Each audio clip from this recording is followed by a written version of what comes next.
Let's scroll down to our function here and just make sure that this function is being called. So I'm going to print a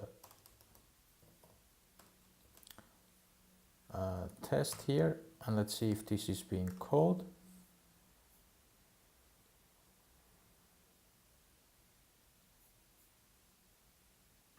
And let's slide, and our test gets called multiple times, so this is apparently being called.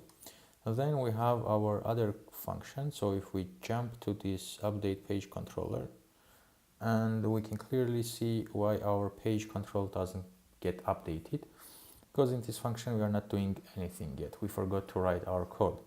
So we say page control dot current page is equals to current page that we receive as a parameter.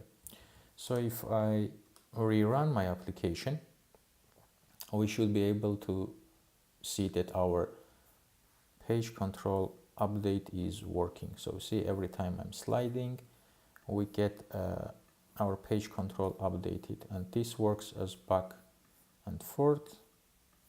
So our page numbering is set as well.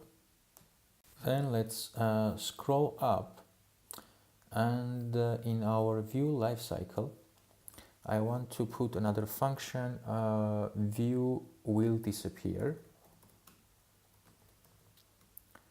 And in this function, what we want to do is first we call our super view will disappear animated.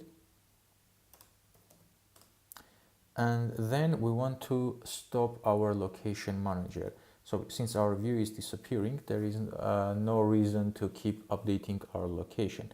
So say location manager stop. And whenever our view appears, we are again starting our location manager. So this way we don't have to use our location whenever we don't need it anymore.